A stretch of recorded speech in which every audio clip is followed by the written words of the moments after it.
All right. Good morning, everyone. My name is Harry Ma. I'm one of the investment managers here at Sharewise, and welcome to another Sharewise webinar. Today, we're joined by WOTSO CEO Jessie Glue. And good morning to you, Jessie. Thanks for your time this morning. Thanks, Harry. Thanks for having us. Very good. Jessie's going to provide us with a business update this morning, and of course, we'll have a Q&A shortly followed after. Jessie and I were talking prior to the webinar. We're happy for you to just fire questions at us as we're discussing the business, and we encourage you to do so. So that would be fantastic. Now, the webinar is being recorded, so if you don't have the time or if you're busy, you'll be able to find the full recording on our YouTube Sharewise YouTube channel for anyone unable to stay for the full session. So, Jessie, to start off, as we discussed, I think it's probably best you give us a bit of context on the business for those who might not be as familiar, and we'll go from there. Fabulous. I think, yeah, it's a good place to start because a lot of people aren't aware of WOTSO, or as we were previously called, WOTSO Property. We're a triple stapled security with our operating business stapled to our property trust. The operating business has really become the heart and soul of what we are. It's driving our property acquisition decisions, and it's certainly driving sort of the expansion of the business.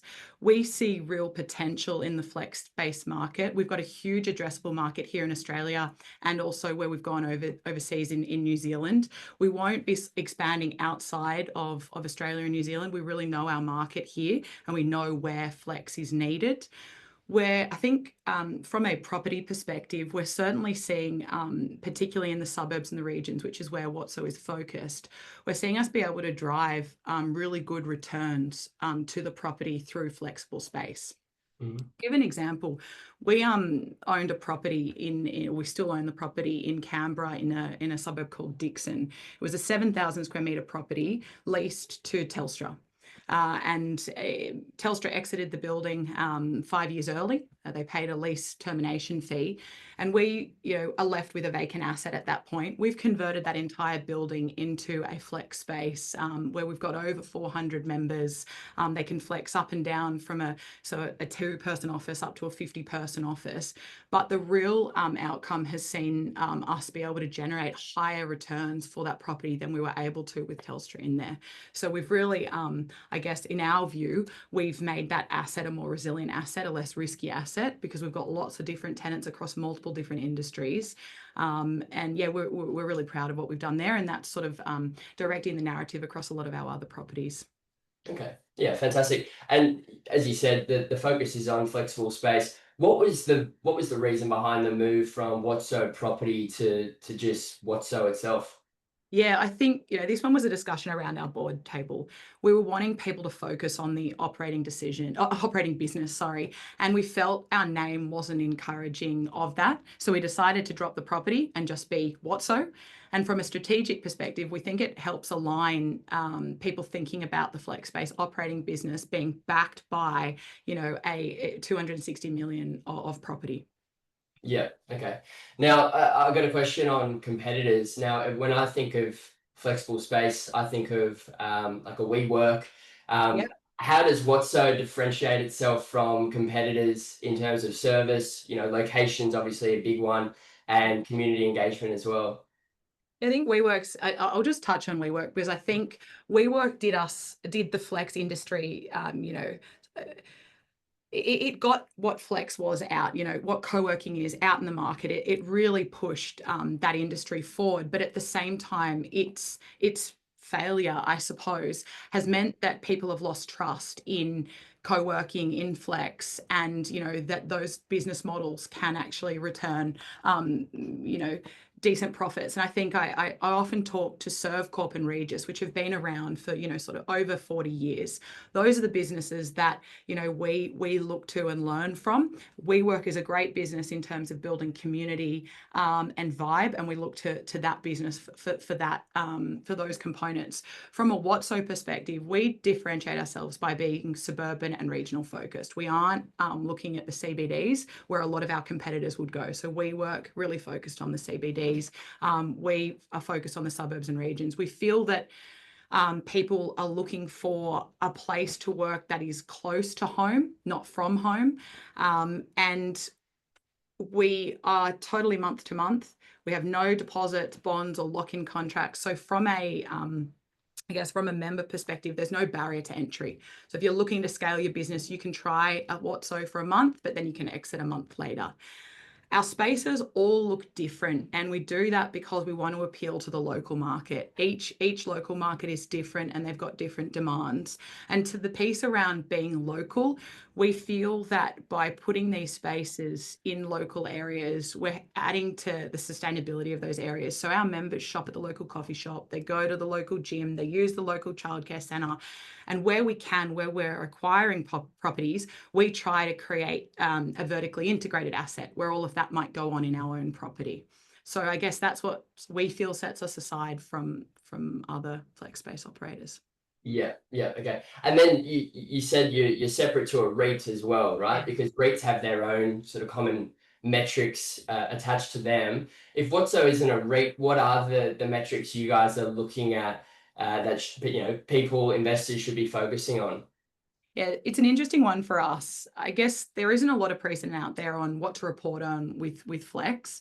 And we've looked at similar industry and the industries and models. So for example, hotels, childcare, self-storage, and in particular the hotel industry, they refer to, and people might have heard of, RevPAR, so revenue per available room. For us, we're sort of using what's called RevPAD, so revenue per available desk. And in our recent fact sheet, you will have seen we announced that our RevPAD has grown from $195 per desk in 2022 to $363 per desk in 2025. We also look to occupancy and desk trends. So how many desks do we have as our inventory? What's our occupancy? We're really fortunate that our occupancy is sort of sitting around that 80%. When we refer to occupancy, we're talking even including our new sites, so sites that we just opened in the last couple of months, which really drag that occupancy down because it does take us sort of 18 months to get our spaces up to being at sort of what we would call fully occupied, 85 to 90% occupied. So we're pretty proud that we're holding occupancy around 80%. We also look to annualized revenue, which it was unfortunate in our fact sheet. We looked at December. So annualized revenue is simply the month multiplied by 12. So in December, which is the month we reported, we had revenue of 30.5 million. I don't think that this appropriately reflects where our revenue is at, because in December we often see a number of members move out for the Christmas holidays. And because of the month-to-month nature of our business, they can do that. So in March, we've seen an uptick to 32.2 million, which I would say is more where we're at from a revenue perspective. More So of a different reflection. metrics that we're looking at. Yeah, yeah. And there was an 8% year-on-year increase in revenue. Yes, yeah, that was our quarterly business update. Yeah, sorry. Okay. No, that's right. What were the specific strategies you guys were focusing on that was driving this growth? Yeah, it's an interesting one. I think for us, just like the hotel industry, when your occupancy is up, you can increase your rates. When your occupancy is down, you have to drop your rates. So we're really driving occupancy. We're also driving service. So I think this one's, has blown my mind. We have a service called a virtual office service. So this is where businesses may buy an address with us. So you might be setting up your business, but you don't want to register your home address as your business's address. So you register WOTSO's address. That would cost you anywhere between $55 to $100 a month, depending on the level of service. Our virtual office revenue back in 2020 was around $30,000 per month. We've now got virtual office revenue of over $90,000 a month, which is, close to, well, it's over $1 million a year in rev. This service costs us nothing. So it is just utilizing our address. So we've been really focusing on those services to drive that increase. But then, as I said, growing occupancy and therefore the capacity to grow rates. So you said the virtual has been taken off even post-COVID. It's bigger post-COVID, because lots of people obviously starting their own business, working from home, but don't want to register that address. And so it's important for them that they have a professional appearance, or they might just not want customers or people, if they search the business, turning up to their home. So this allows them the capacity to do that. If they pay a slightly larger fee, they actually get access to 50% discount off our meeting room rates. Okay, yeah, fantastic. And so you mentioned that with occupancy in mind, there was a change in the subscription model. Um, Yeah. can you go into that in a bit more detail? Sorry, can you just explain what you mean there? So I think you said with regards to the revenue, there was a focus on, I think you had one package and then you sort of remodeled it into something else earlier on. Oh, that might have been to do with the VOs and the shift there, but in in terms of sort of, I guess, yeah, this different services that we offer, we've been focusing on services outside of just renting a desk. So Right. we're looking at how we can add, bolster up our meeting room revenue, or the VOs, or other services that we can add on to the business model. Right. Okay. Right. And obviously, as CEO, your vision for the business and the flex space, I assume you think this is going to continue evolving. What do you think most excites you about the next 5 years of flex space working? And I think you said you're looking at Australia and New Zealand. You've got established markets there. Why is it that you're not looking overseas? Is it just you see the potential in the Australian New Zealand market? Yeah, I'll start with the first one. So we want to be the largest provider of flex across Australia and New Zealand. We think there is a great opportunity in NZ. The market is underserviced, and there's so many suburbs and regions in Australia that can do with flexible space. So our addressable market is large, and we think our potential is large, and we want to fill that potential. To the point around going overseas, we made, and I would say openly, a mistake by going over to Singapore and Malaysia a while back. We didn't understand those markets as much as we thought we did. And we won't explore going outside our known market, being Australia and New Zealand. And in terms of getting to be the largest flex space operator, it's probably important that I flag that we're going to do this sustainably. Mhm. It's not something where we're just going to grow for the sake of growing. We're going to take on opportunities that we feel are the appropriate opportunities for the business, and we're going to grow the business sustainably. So what that looks like for us is growing by 6 or 7 locations each year.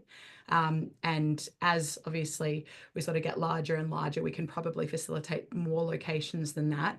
Part of those locations will be assets that we go and acquire and own ourselves, and the other, sort of 70% of those will be assets that we lease off third parties on sustainable deals. So I think something I didn't mention that differentiates WOTSO from its competitors is the type of lease deal that we're doing with our landlords, or with our third-party landlords. And those deals are based on a percentage of turnover. So it allows us to sort of de-risk the business and grow in a sustainable manner in those locations. Yeah. Okay. Fantastic. Now I've got one more question for you. I'll give the participants a chance to type up some questions if there are any. What is, as CEO, what is the one thing about WOTSO that gets you up and out of bed in the morning? What's something that excites you about the future and this space in general?